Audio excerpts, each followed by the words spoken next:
नमस्कार दोस्तों, स्वागत है आपका इस YouTube channel Sarwan GS classes में। कैसे हैं आप सब?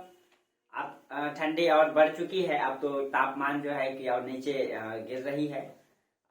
इस महीना पूरा ठंडी रहेगा, फिर 25 दिसंबर के बाद से जो है कि बड़ा दिन होने लगेगा। लेकिन जनवरी का माह जो है ठंड रहेगी आपका, ठीक है। ठंड रहेगी। इसमें अगर आप लोग कहेंगे तो हम क्लास जरूर लेंगे, लेकिन ज्योग्राफी में तो चर्चा करेंगे ही इसके बारे में, इसीलिए आप लोग टेंशन न लें। धीरे धीरे सब चीजें ठीक हो जाएगी, आप लोग का जानकारी बढ़ते जाएगी, एक एक सब्जेक्ट करके पढ़ते जाएंगे। चलिए, आप लोग मस्ती से अपना सिलेबस को देखना है और अपना रजाई में घुस करके एकदम सिलेबस कंप्लीट करना है। हाँ, नोट्स जरूर बनाइए आप लोग, ठीक है। जिंदगी में अगर कुछ चाहते हैं, आप सफलता चाहते हैं, नोट्स जरूर बनाइए, ठीक है। क्योंकि एक तो लिखने का प्रैक्टिस होगा आपका, मैप प्रतिदिन बनाइएगा, प्लस में आपको मतलब जानकारी डबल होगा, ठीक है। चलिए, और कॉन्सेप्ट क्लियर होता चलता है नोट्स बनाने से, ठीक है। चलिए, तो आज हम लोग चर्चा करेंगे। पिछले क्लास में हम लोग पढ़ रहे थे मगध साम्राज्य की जब समाप्त, मतलब मगध साम्राज्य में जब मौर्य वंश की समाप्ति हुई, मौर्य वंश के बाद कल हम लोग देखे थे कि शुंग वंश आए, शुंग वंश के बाद कर्ण वंश आए। यानी कि अब जब कर्ण वंश आए तो मगध साम्राज्य की जो सीमा है ना वो और सिमट करके रह गई। तो ये हो गया आपका मगध, मगध की राजधानी ये मान लीजिए पाटलिपुत्र, ये हो गया आपका पाटलिपुत्र। तो पाटलिपुत्र में जब मौर्य वंश की सीमा, यहाँ मौर्य वंश जब समाप्त हुई तो मौर्य वंश के बाद आए शुंग वंश।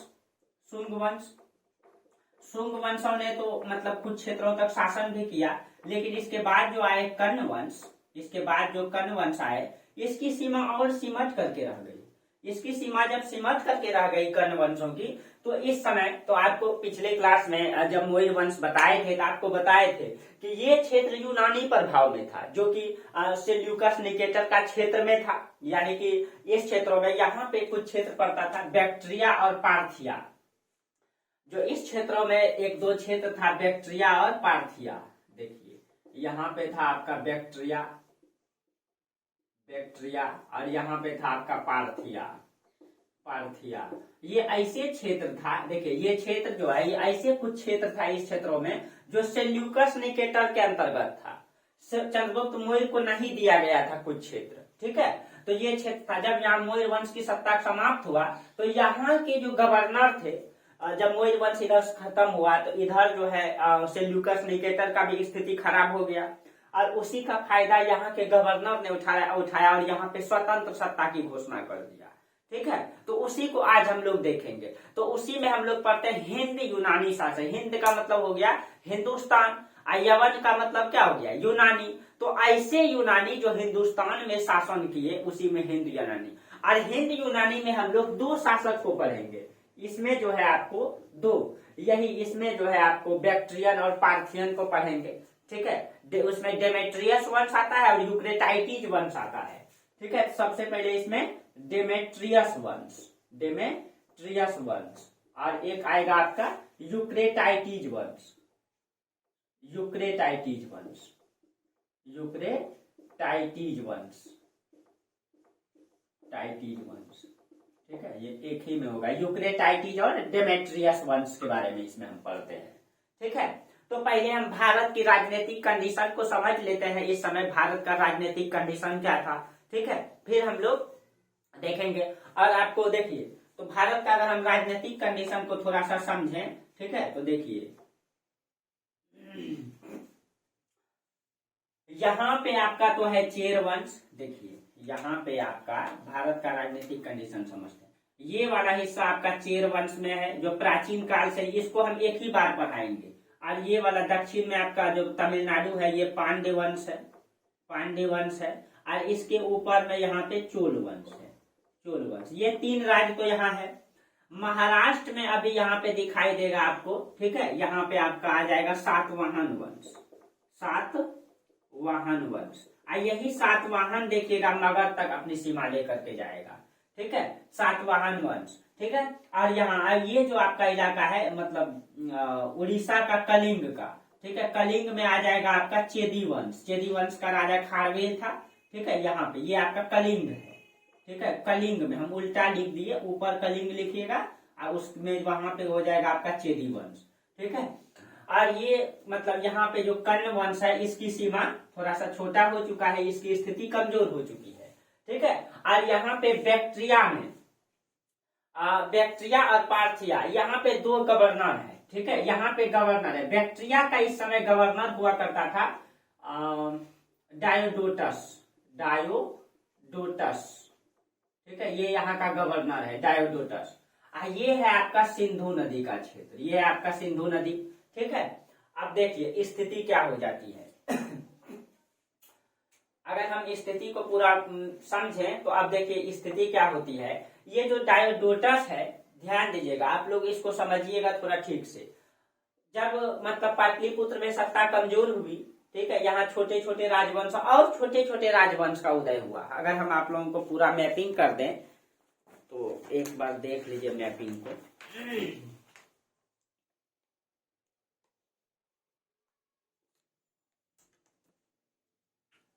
देखिए यहाँ सातवाहन वंश आता है, सातवाहन के नीचे वहीं पे एक छोटा सा वंश आएगा आभीर वंश, ठीक है। चेदी वंश के बगल में, इसी के बगल में यहाँ पे एक वंश आएगा इक्ष्वाक वंश, ठीक है, इक्ष्वाक वंश। और उसके नीचे में आ जाएगा विष्णुकुंडीन वंश, इसके नीचे में यहाँ पे आ जाता है विष्णुकुंडीन वंश। छोटे छोटे राजवंशों का उदय होना प्रारंभ होता है। यहाँ पे मालवा के क्षेत्र में आपको दिखाई देगा वाकाटक वंश, वाकाटक वंश, ठीक है। अब जब भारत की सीमा छोटे छोटे टुकड़ों में विभाजित होने लगी, इसी का फायदा उठाया किसने?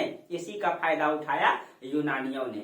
हुआ ये कि इस क्षेत्रों में बैक्ट्रिया और पार्थिया, ये क्षेत्र देखिए ये सेल्यूकस निकेटर का अंतर्गत है, ये सेल्यूकस का अंतर्गत में है। और सेल्यूकस कौन है? ये चंद्रगुप्त मौर्य का कौन है? ससुर है। तो जब यहाँ पे चंद्रगुप्त मौर्य की सीमा कमजोर हुई, यहाँ सेल्यूकस निकेटर भी कमजोर हो गए, ठीक है। जब कमजोर हो गए, इसी का गवर्नर हुआ करता था ये सब। तो डायोडोटस ने यहाँ पे क्या कर लिया, यहाँ पे बैक्ट्रिया में स्वतंत्रता की घोषणा कर दिया, ठीक है। बैक्ट्रिया में जो है स्वतंत्रता की घोषणा कर दिया और पार्थिया और बैक्ट्रिया दोनों स्वतंत्र हो गए और डायोडोटस ने इसमें भी कब्जा कर लिया। डायोडोटस स्वतंत्रता की घोषणा करके इसमें भी कब्जा कर लिया और ये पूरा का पूरा क्षेत्र डायोडोटस के अंतर्गत आ गया।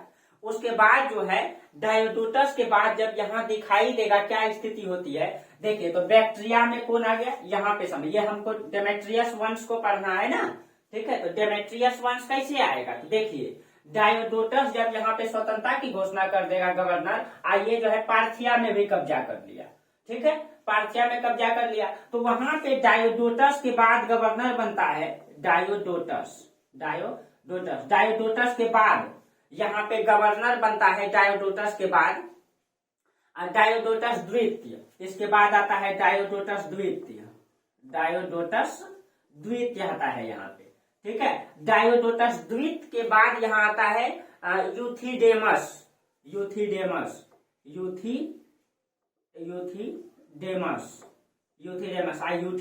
के बाद यहाँ पे आता है डेमेट्रियस, ठीक है। कौन आता है? डेमेट्रियस। देखिए यहीं से हमको पढ़ना है, यही डेमेट्रियस है जो भारत की धरती पे फिर से कदम रखेगा, फिर से एक बार आक्रमण करेगा भारत की धरती पर। इसी से पढ़ना है, इसी को हम कहेंगे डेमेट्रियस वंश, ठीक है। यहां तक तो इन लोगों ने सत्ता यही चलाया, ये इसी क्षेत्रों में चलाया।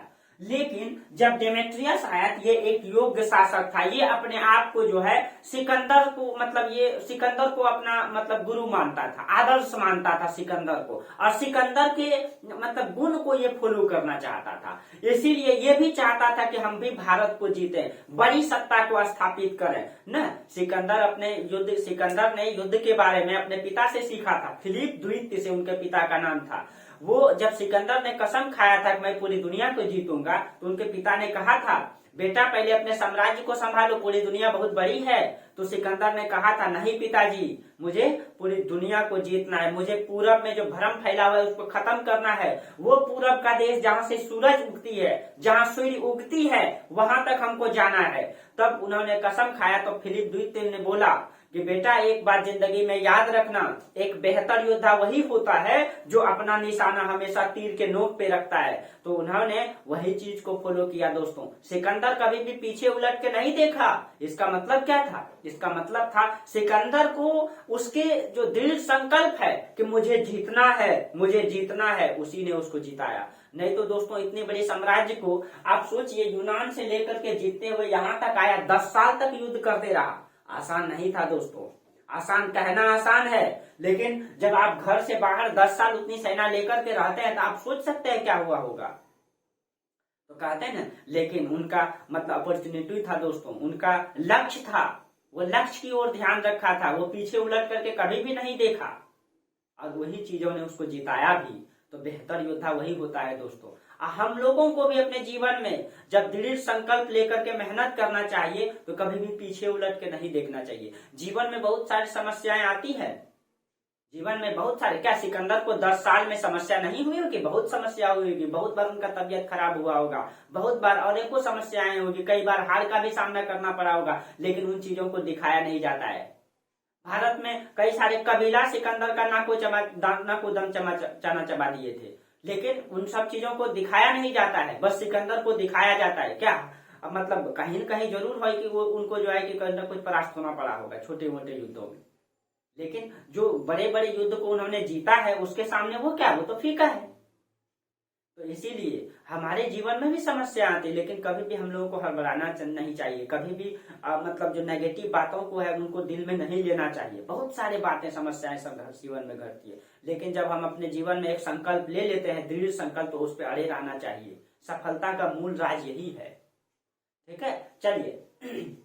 तो कहा जाता है जब डेमेट्रियस आया तो डेमेट्रियस ने क्या किया, डेमेट्रियस ने अपना राज्य को विस्तारित करना प्रारंभ कर दिया।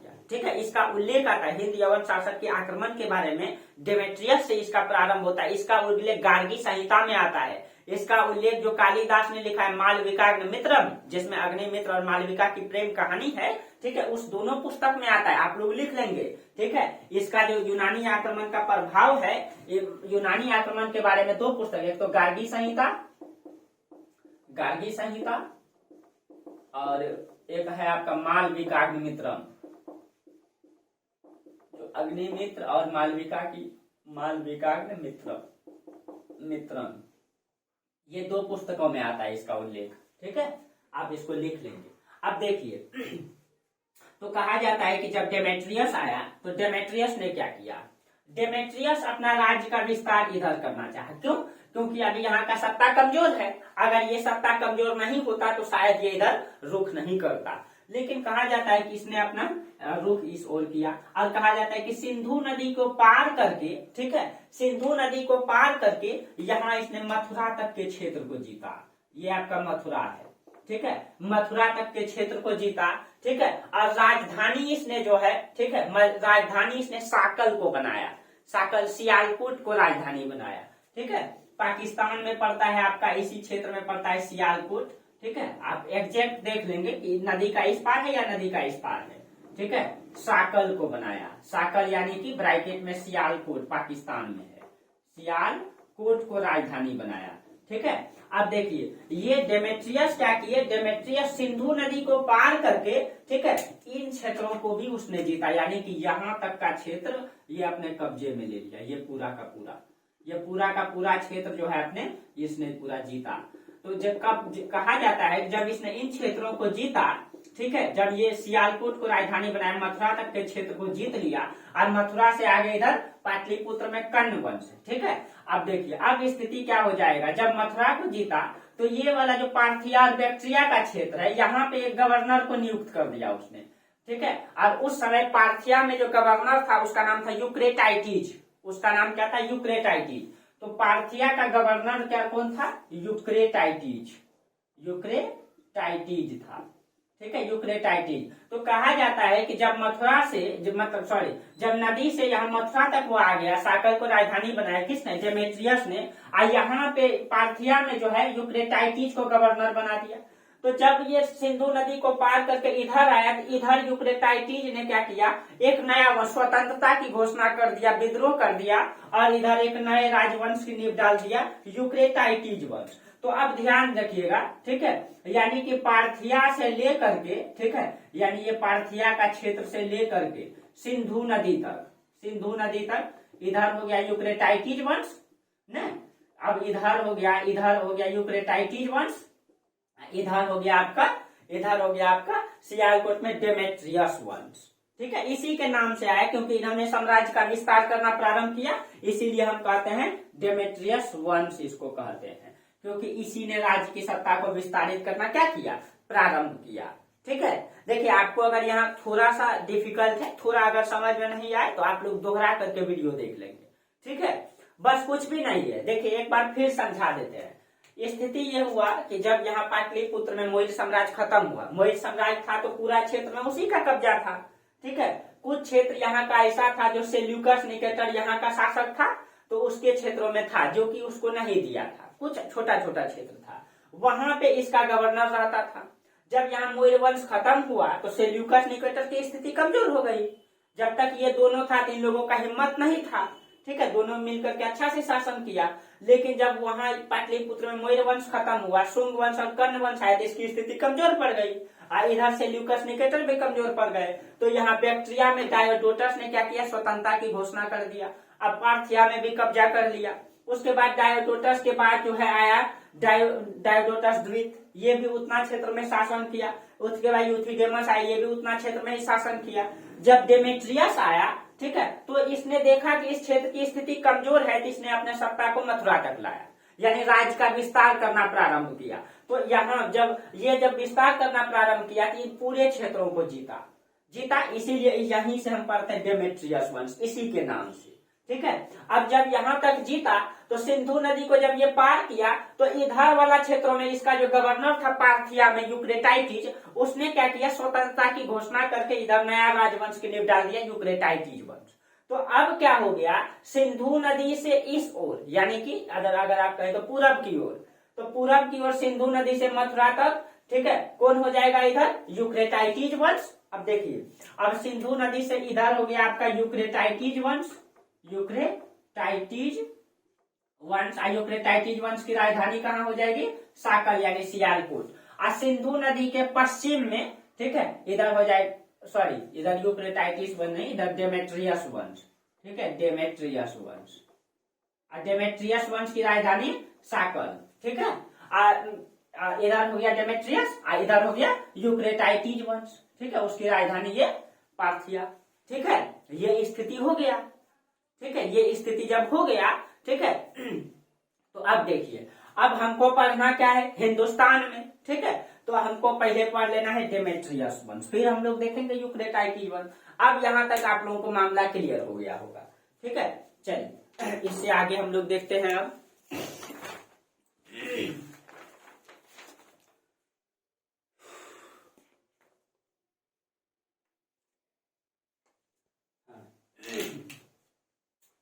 अब हम लोग को देखना है डेमेट्रियस वंश में, डेमेट्रियस के बारे में पढ़ना है। ठीक है, डेमेट्रियस, तो ये देखिए डेमेट्रियस वंश में किसका नाम से है, डेमेट्रियस के नाम से है, डेमेट्रियस के नाम से है, तो डेमेट्रियस से ही हम लोग पढ़ते हैं। ठीक है, अब देखिए कहा जाता है कि डेमेट्रियस एक योद्धा था। सिकंदर के बाद अगर भारत की भूमि को किसी यूनानी ने जीता तो ये डेमेट्रियस था, क्योंकि सिकंदर के बाद कोई यूनानी तो आया नहीं, सिकंदर के बाद यही यूनानी भारत आया, जो सिकंदर को ही अपना आदर्श मानता था। ठीक है, ये अपने आप को विजेता, इसकी जो उपाधि है वो है विजेता रखा था। ठीक है, इसकी एक और भी उपाधि है इनका, अजय। ठीक है, तो ये इसने जो अपनी उपाधि लिया था विजेता, ठीक है, विजेता, और इसने एक और उपाधि लिया था अजय। अजय का मतलब होता है जिसको कोई ना पराजित कर पाए, जिसको कोई ना हरा पाए। ठीक है, अजय। इसने राजधानी कहाँ बनाया, साकल को बनाया। ठीक है, जब ये भारत आया तो इसने दो परंपरा को भारत में जन्म दिया, एक तो मुद्रा का विकास, एक नगरों का विकास। ठीक है, जब ये आया इसने इसके कारण से दो परंपरा, एक तो मुद्रा का विकास हुआ। ठीक है, ऐसा नहीं कि भारत में मुद्रा का विकास नहीं था, इससे भी कुछ प्रभाव पड़ा। दूसरा हो गया नगरों का विकास। ऐसा नहीं कि भारत में नगर नहीं था, लेकिन ये आया तो थोड़ा और तेजी आ गया। ठीक है, नगरों का विकास, सिकंदर भी आया था तो नगर निर्माण किया था इससे। ठीक है, इससे प्रेरणा मिलती है। जब आप कुछ अच्छे कार्य करते हैं या कोई भी कार्य करते हैं, अगर दो लोग आपको सराहना देते, नहीं भाई अच्छा काम कर रहे हो, तो आपको और उत्साह जग जाता है ना, तो लगता है नहीं और करना चाहिए। लेकिन कोई नेगेटिव बातें बोल देती है तो आपका मन गिर जाता है ना, यही चीजें हैं। तो ये इसने जब आया इसने और नगर को बसाया, इससे क्या हो गया, भारत में नगरीय परंपरा और तेजी से विकास हुआ। ठीक है। मुद्रा के बारे में कहा जाता है जो लेख युक्त मुद्रा है, यानी मुद्रा में लिखा हुआ, लेख युक्त मुद्रा जारी करने वाला भारत का ये पहला शासक था। ठीक है, ये जो है जब मुद्रा का विकास करते हैं तो लेख युक्त मुद्रा, लेख युक्त मुद्रा, देखिए याद रखिएगा, लेख युक्त मुद्रा जारी करने वाला ये भारत का पहला शासक था। ठीक है, और मुद्रा का विकास पूरी तरह हिंद यूनानी से ही देखा जाता है, हिंद यूनानी ही मतलब मुद्रा का विकास अच्छा से किए थे। इसने भारत में 2 नगर भी बसाए थे, दत्तमित्री और यूथिडेमिया। ठीक है, नगरों का विकास में 2 नगर को इसने बसाए, दत्तमित्री, और इसने अपने नाम से यूथिडेमिया नगर बसाए थे। ठीक है, तो ये 2 नगर भी इसने बसाए थे। ठीक है, और इसके आगे देखिए, इसके बाद बहुत सारे शासक आते हैं, लेकिन उसकी उपलब्धि बहुत ज्यादा नहीं है, उसका मतलब स्पष्ट प्रमाण भी नहीं मिलता है। ठीक है, लेकिन इसके बाद जो एक राजा आता है उसका नाम था अगाथाक्लीज। ठीक है, अगाथोक्लीज या अगाथाक्लीज। तो इसके बाद डेमेट्रियस के बाद राजा कौन आए? अगाथाक्लीज या अगाथोक्लीज।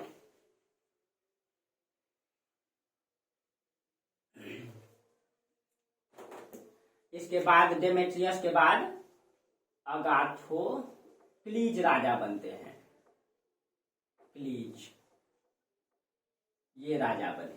ठीक है, और ईस्वी के बारे में अगर आप पूछेंगे तो ये 200 ईस्वी के बाद की घटना है, सॉरी 200 ईसा पूर्व की बात की घटना है। ठीक है, हम सब वंशावली सबका दे देंगे लिस्ट में, आप लोगों को वंशावली इन सब का मिल जाएगा। ठीक है, कई कौन कौन राजा क्रम वाइज क्रम से वंशावली आपको नोट्स में मिल जाएगा। ठीक है, इसका टेंशन न ले।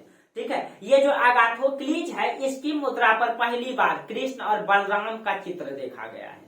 ठीक है, अब ये तो हिंदी धर्म से भाई प्रभावित है, इसका मतलब है कि कहीं न कहीं राजा जो है भारतीय परंपरा को अपना रहा है न, भारतीय परंपरा को भारत का सपोर्ट पाने के लिए न।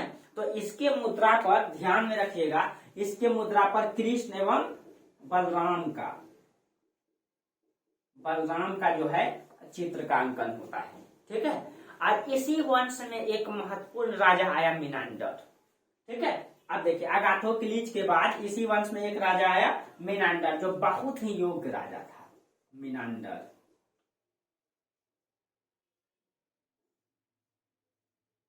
ये बहुत ही योग्य राजा था दोस्तों। इसके बारे में कहा जाता है, इसकी मुद्रा तो बहुत दूर दूर में पाई गई है। ठीक है, इससे पता लगेगा, इसकी पत्नी का नाम था अगाथाक्लिया।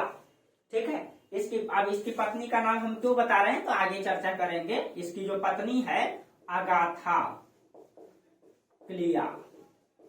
अगाथाक्लिया, इनकी मिनांडर की ये पत्नी है, ये जो है मिनांडर की पत्नी है अगाथाक्लिया। ठीक है, और इसके 2 पुत्र भी थे, स्ट्रेटो फर्स्ट और स्ट्रेटो द्वितीय। ठीक है, अगाथाक्लिया और मिनांडर से 2 पुत्र की उत्पन्न हुई थी। ठीक है, तो एक था उनका स्ट्रेटो प्रथम और स्ट्रेटो द्वितीय। ठीक है, ये 2 पुत्र भी था इनका मिनांडर का। ठीक है, अब मिनांडर को कई नामों से जाना जाता है, जैसे इसको सोटर, ठीक है, इसको जो है सोटर कहा जाता है, इसको हमीकस कहा जाता है। तो मिनांडर का कई सारा नाम आता है, जैसे इसको सोटर कहा जाता है, क्वेश्चन पूछ सकता है। इसको जो है हमीकस कहा जाता है। ठीक है, ये सारे नाम इसके लिए आते हैं। ठीक है, कहा जाता है ये बाद में बौद्ध धर्म को अपना लिए थे। ठीक है, बौद्ध धर्म स्वीकार कर लिए थे ये। ठीक है, स्ट्रेबो एक लेखक है, ये कहता है कि अगर हिंदुस्तान को सिकंदर से ज्यादा किसी ने अगर हिंदुस्तान की भूभाग को जीता तो वो था मिनांडर। ठीक है, ये स्ट्रेबो कहता है। ठीक है, मिनांडर के जो मुद्रा पाए गए हैं वो हिंदुस्तान के कई जगह पे पाए गए, जैसे आपको दिखाई देगा। एक तो साकल मतलब यही पाकिस्तान का क्षेत्र, वो पहले हिंदुस्तान था। साकल, कोसाम्बी, मथुरा। ठीक है, और यहाँ पूर्वी तक, यहाँ बंगाल के आसपास जो मार्केट है वहां भी इसकी मुद्रा पाई गई है। इसका मतलब ये स्पष्ट होता है, कोसाम्बी, यहाँ उत्तर प्रदेश के कोसाम्बी में भी इसका मुद्रा पाया गया। इसका मतलब है कि इसने बड़े से भूभाग को जीता, तब ना इसकी मुद्रा पाई गई है। ठीक है, इसने कहीं न कहीं हिंदुस्तान के बड़े से भूभाग को जीता होगा।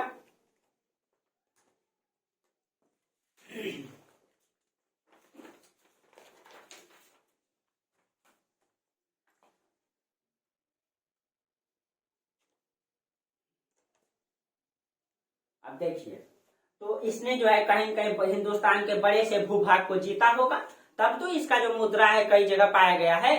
ठीक है, इससे पता चलता है एक बड़ा क्षेत्र को इसने जीता होगा। भारत में स्वर्ण मुद्रा चलाने वाला ये पहला शासक था।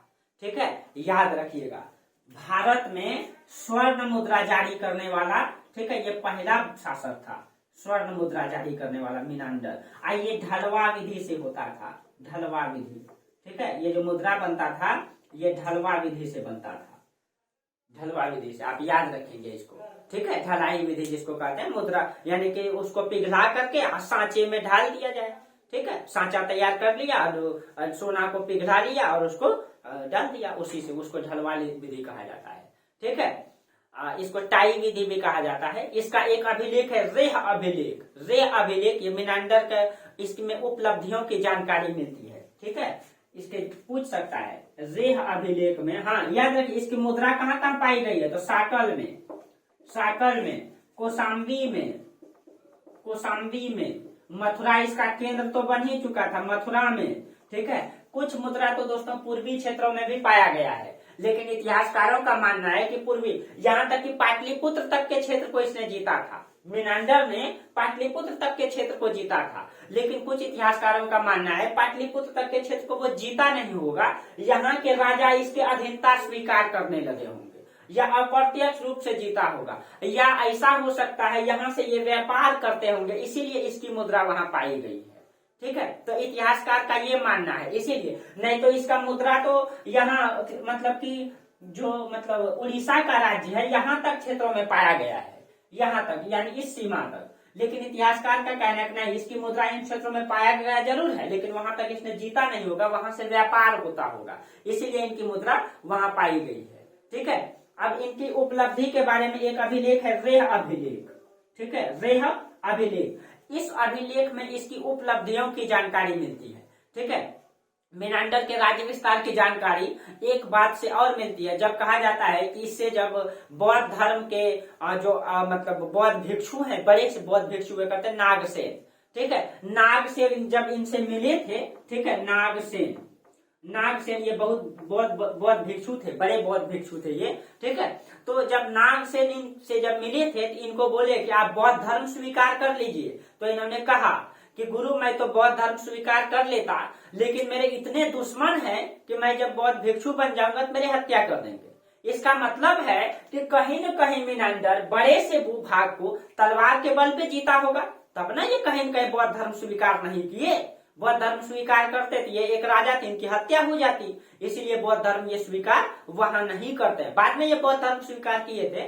ठीक है, और ये वार्तालाप आता है मिलिंद पन्हो ग्रंथ में। ये जो वार्तालाप है नागसेन और मीनांडर का, ठीक है, ये आता है मिलिंद पन्हो में, मिलिंद पन्हो ग्रंथ में इन दोनों की वार्तालाप की चर्चा आती है। इसका मतलब कहीं न कहीं इसने इस क्षेत्रों को जीता होगा, बड़े से भूभाग को तलवार के बल पे। ठीक है, मीनांडर की जब मीनांडर बड़े वीर योद्धा थे दोस्तों, बड़े से भूभाग पे शासन किया उसने। जब मीनांडर की मृत्यु हो जाती है, ठीक है, तो यही उनकी पत्नी, उसका बेटा उस समय स्ट्रेटो फर्स्ट, ये नाबालिग था उस समय, कहा जाता है ये नाबालिग था। तो अगाथा क्लिया ने अपने पुत्र को, ठीक है, स्ट्रेटो फर्स्ट को क्या किया, ठीक है, शासक घोषित कर दिया। ठीक है, शासक घोषित करके, ये नाबालिग था, ठीक है, इसका संरक्षिका बन के अगाथा क्लिया ने कुछ दिनों तक शासन कर, यानी कि इस वंश को संचालित की।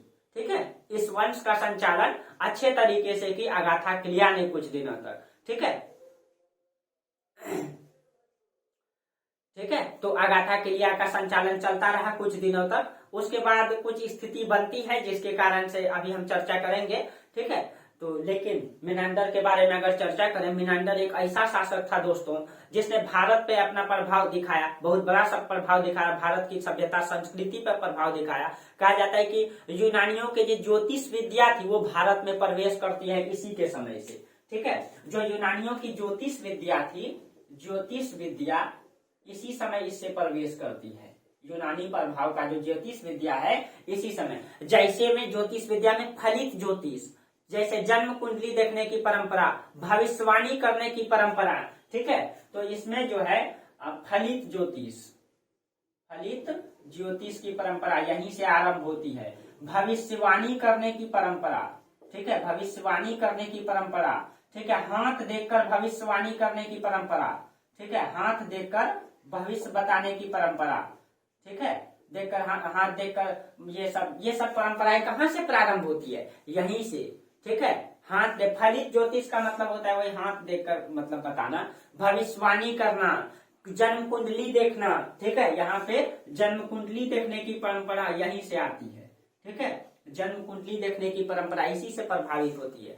ऐसा चिकित्सा क्षेत्र में भी यूनानी प्रभाव दिखाई देता है, ठीक है, चिकित्सा क्षेत्र में भी यूनानी प्रभाव दिखाई देता है। ऐसा नहीं था दोस्तों कि यूनानी प्रभाव सिर्फ भारतीयों में दिखाई देता है, भारतीयों से भी उसने कुछ सीखा था, ठीक है, भारतीयों से भी वो बहुत प्रभावित होते हैं, ठीक है, भारतीयों से भी वो भारत के धर्म दर्शन से बहुत प्रभावित होते हैं, पुनर्जन्म की मान्यता से यूनानी भी प्रभावित हुए थे, ठीक है, तो यूनानी से भी हम प्रभावित हुए, हमसे भी यूनानी प्रभावित हुए, ये कई सारा प्रभाव दिखाई देता है, ठीक है।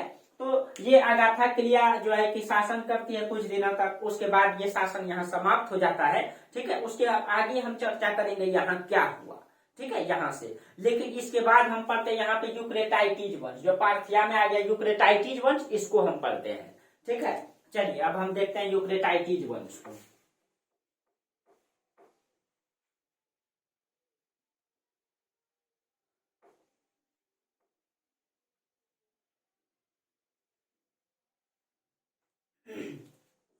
देखिए, तो यूक्रेटाइटिस ने पार्थिया में एक नए राजवंश की नींव डाला, यूक्रेटाइटिस वंश, ठीक है, यूक्रेटाइटिस वंश। अब देखिए यूक्रेटाइटिस वंश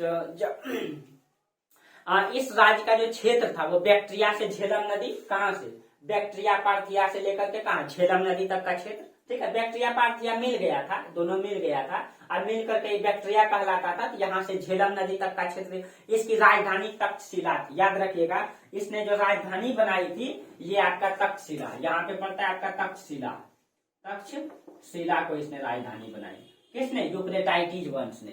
तो याद रखिएगा, ठीक है, यूक्रेटाइटिस वंश, इसने अपनी राजधानी कहाँ बनाई, तो तक्षशिला को बनाई, तक्षशिला, ठीक है। अब देखिए तक्षशिला से अपना संचालन इसने स्टार्ट किया, ठीक है, और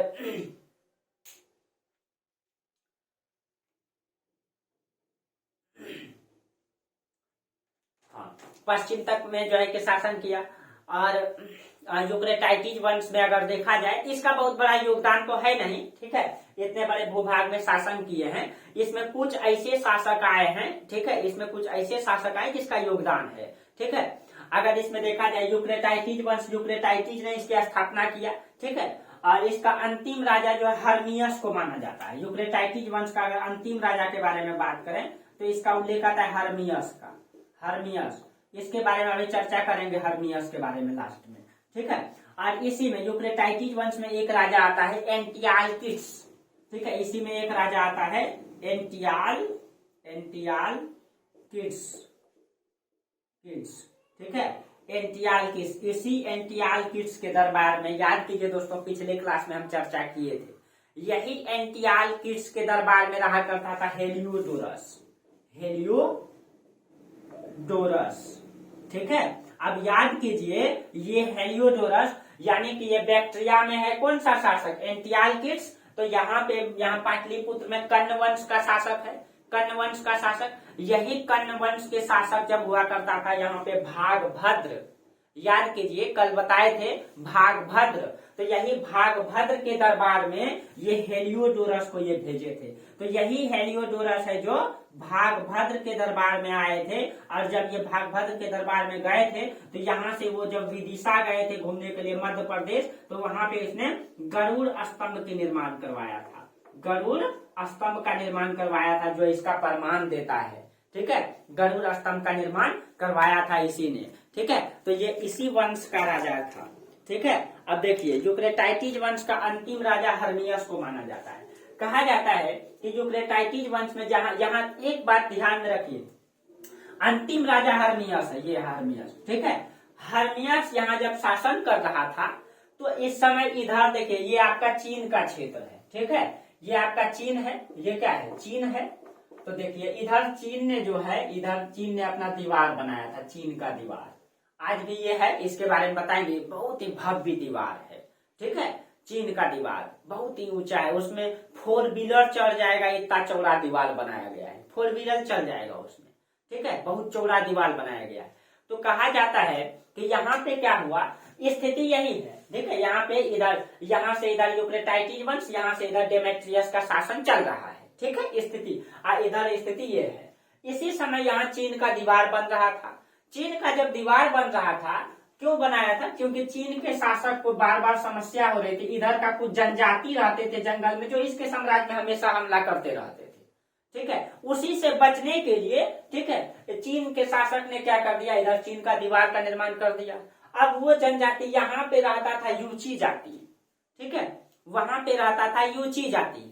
यूची जात क्या करता है, वहां से वो भागता है, चीन का दीवार बनने के बाद वहां जो यूची जाति था वो वहां से बैक्ट्रिया की तरफ आ गए, ठीक है, बैक्ट्रिया जहां यूक्रेटाइटिस वंश था, यहाँ का शासक हर्मियस था, ठीक है, तो ये यहाँ से इधर से यहाँ पे पड़ता था यूची जाति। यूची जाति यहाँ जब दीवार का निर्माण, ये भाग करके आ जाता है बैक्ट्रिया का क्षेत्र, और यहाँ पे अभी शासन किसका है, तो हर्मियस का शासन है, ठीक है। इसी में एक व्यक्ति आएगा, ठीक है, कुजुल कड़फिसेस, जो हर्मियस को पराजित करेगा, और हर्मियस को पराजित करके कुजुल कड़फिसेस एक नई राजवंश की नींव डालेगा, कुषाण वंश की। तो यहां से आपका चर्चा कल करेंगे कुषाण वंश का, ठीक है, इसमें 4-5 शाखा आएगा। वो यूची जाति आता है, इसको पराजित कर देगा लास्ट हर्मियस को, और ये जो है पूरा कुषाण वंश की सत्ता देखेंगे, बहुत ही इंपॉर्टेंट है। इसी वंश का शासक हुआ करता था कनिष्क, जिन्होंने चीन तक के क्षेत्र को अपना साम्राज्य का विस्तार किया था, ठीक है। तो कल पूरा चर्चा करेंगे इसके बारे में, ठीक है। और कुषाण वंश की सत्ता पूरे मगध को जीतेगा, ये पूरे उत्तर भारत को जीतेगा, और चीन तक के वो अपना साम्राज्य को ले फैलाएगा, ठीक है। वही आज वो अपने आप को, वो यूची जाति अपने आप को भारतीयों से जोड़ेगा, वो कहेगा नहीं मेरा अब मूल निवास भारतीय है, हम भारतीय हैं, वो अपने आप को भारतीय बताता है, ठीक है। वो यूची शाखा, उसी को कहेंगे कुषाण वंश, संस्थापक थे कुजुल कड़फिसेस, ठीक है। तो इसके बारे में कल चर्चा करेंगे, डिटेल से चर्चा करेंगे, कल हम लोग पढ़ेंगे कुषाण वंश के बारे में, ठीक है। तो आज यहीं तक रहने दीजिए, ठीक है, फिर हम लोग अगले क्लास में चर्चा करेंगे कुषाण वंश के बारे में। आप लोगों को क्लास मेरा अगर बेहतर लगता है इस तरीके से मैपिंग में, और लगता है कि और कुछ सुधार होनी चाहिए, तो आप लोग कमेंट जरूर कीजिए, ठीक है, आप लोग कमेंट जरूर कीजिए, नोट्स जरूर बनाइए आप लोग, और जहां दिक्कत होती है आप लोग नोट्स जरूर बनाइए। हम हमेशा बोलेंगे आप लोग को नोट्स, चाहे आप जहां से भी क्लास करते हैं, आप मेरा क्लास करते रहिए, नोट्स बनाते रहिए, ठीक है। आप एक दिन ऐसा हो जाएगा, वो आपकी पूंजी बन जाएगी जिंदगी भर के लिए, तो आप उसका नोट्स जरूर बनाइए, ठीक है। चलिए, तो आज यहीं तक हम लोग चर्चा करेंगे, ठीक है, और कल हम लोग पढ़ेंगे कुषाण वंश के बारे में। तो आप लोग मेरा पूरा वीडियो देखते हैं, इसके लिए आप लोगों को बहुत बहुत धन्यवाद। और आप लोग क्या थोड़ा सा वीडियो को आगे बढ़ाइए, लाइक कीजिए, सब्सक्राइब कीजिए, शेयर भी जरूर कीजिए, ठीक है, ताकि आप लोगों का सपोर्ट ठीक तरीके से मिल पाए और हम आप लोगों के लिए और बेहतर से बेहतर कर पाए, ठीक है। चलिए, तो फिर हम लोग अगले क्लास में चर्चा करेंगे, तब तक के लिए आप लोगों को बहुत बहुत धन्यवाद। Thank you.